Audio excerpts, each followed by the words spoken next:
So, how do you become articulate? Well, by paying attention to what you say. Well, articulate is an interesting word.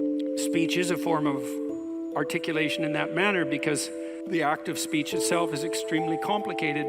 It's a very complicated motor activity, right? It's a very complicated action to dance with your tongue, let's say. And it is definitely the case that there is no more exceptional form of the capacity to be dangerous than to be articulate. And one of the things that really shocks me is that young men in particular are never taught this. Why be literate?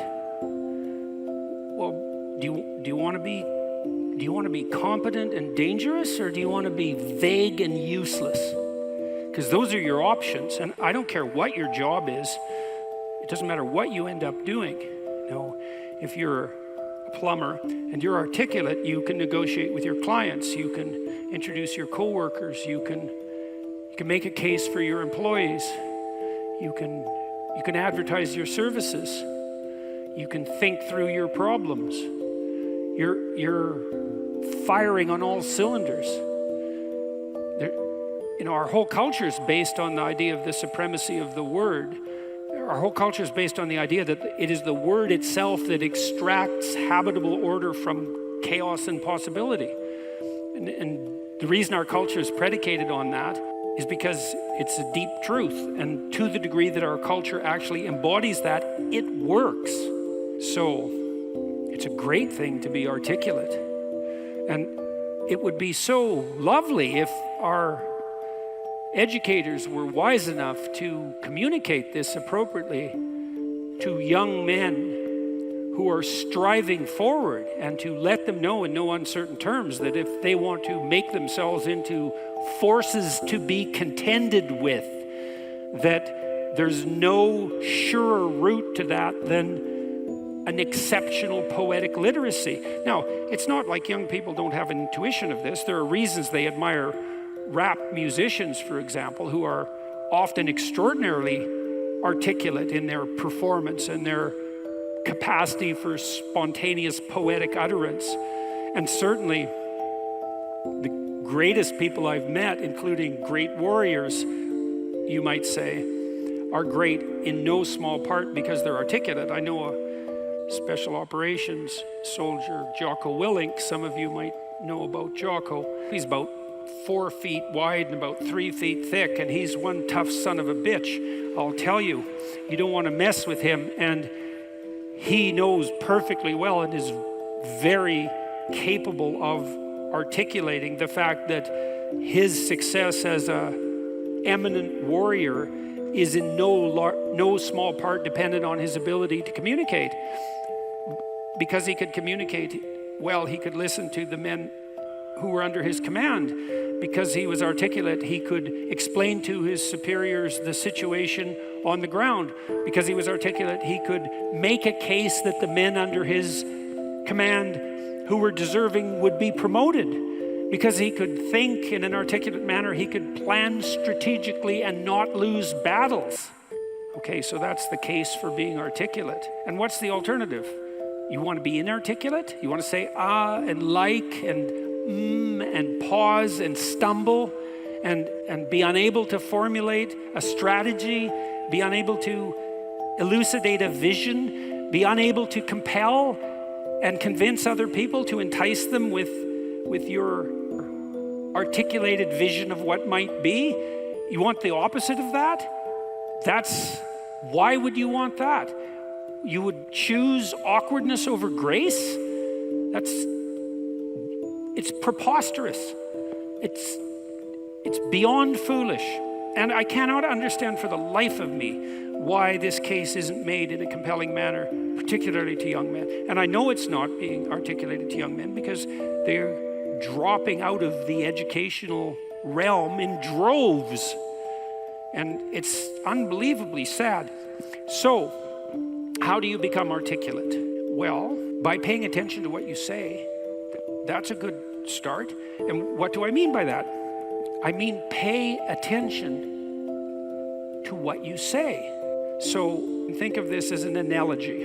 Imagine that you're trying to walk across a swamp and the swamp is murky, but you know there's a path. You know there's a path of stone under the water, but it twists and moves.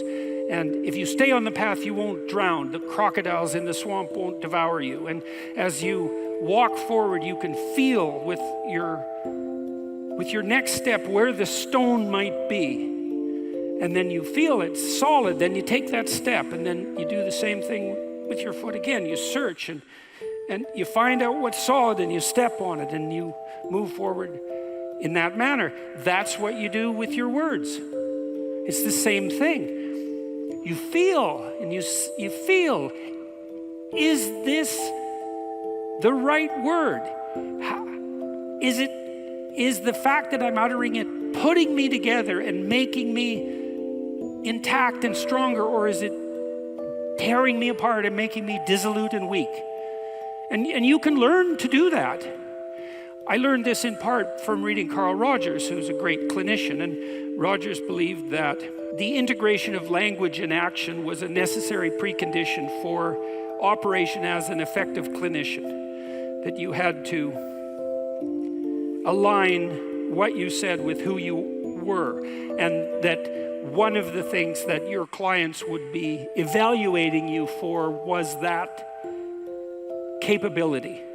And you might say that someone with that capability manifests themselves as genuine and trustworthy. And more than that, I would say also as compelling and interesting, although that can be gamed, but the entire combination that emerges out of the domain of articulate communication can't be gamed. It's not easily. You feel your way. I noticed 40 years ago when I started thinking these things through that much of what I said actually made me feel weak. I didn't know why exactly, but sometimes some of the things I said didn't have that effect. They weren't accompanied by a sense of shame, let's say. They weren't accompanied with a sense of vulnerability. They were solid. And at the beginning, that was probably only about 5% of what I said.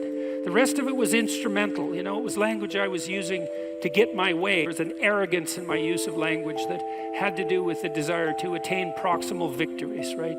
To appear smart, let's say, to win an argument, something like that. A very different idea than merely feeling my way along to see what word was appropriate for what moment. But you can learn to do that. And you can listen to yourself, and you can stop humming and hawing and using like and you know and fillers. And you can take the time necessary to craft your words carefully. And you can practice merely saying what you believe to be true. And you can read. And you can read great writers. And you can write. And you can write about what you think about the problems that obsess you. And you can become articulate as a consequence. And there'll be nothing about that isn't the adventure of your life. And so it's a moral endeavor in some real sense. Right? To become articulate is to become the master of your own tongue. And to become properly articulate is to make the word divine. And to treat it in that manner. And to decide whether or not you believe that it is the case that the divine word creates the order that's habitable and good. And well, if you don't believe that, then what do you believe? And if you do believe that, well, go all in. See what happens. See what happens if you become articulate. I'll give you one more small example. Tammy touched on this in the introduction too. She said she'd learned to pause. You can pause. It's a prayerful pause in some sense. When you're in a discussion with someone, you can ask yourself, they might present you with a question or a conundrum or a proposition, and instead of responding with what you know to be right, so to speak, you could just ask yourself, what do I actually think about that? But it has to be a real question.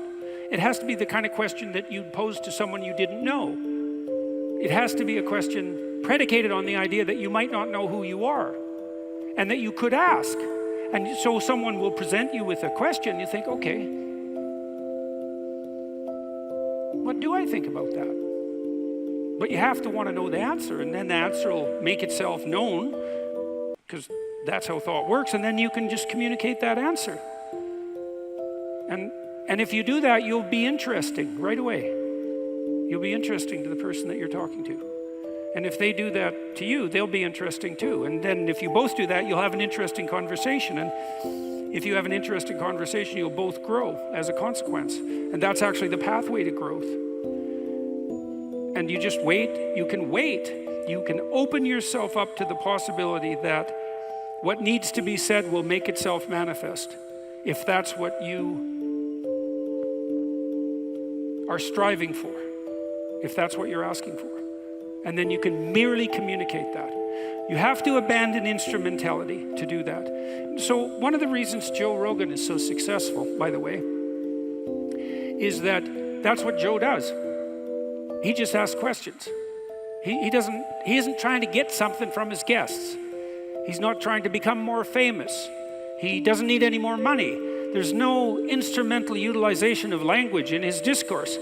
He's just a humble lunkhead, in the most profound sense, who would like to know more than he knows, and who asks all the stupid questions he can think up. And it turns out that he's actually very, very smart and very well educated now, after talking to hundreds and hundreds of people and listening.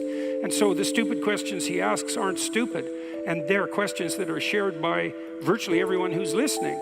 And he takes his listeners along on this process of exploratory endeavor, and it's the pathway to success. And the same thing can be true of your life. The pathway to success is much, if you're guided by the spirit of honest inquiry and every word you say is reflective of what you believe to be the truth, then the pathway that you walk on is a golden pathway to success. And I know that.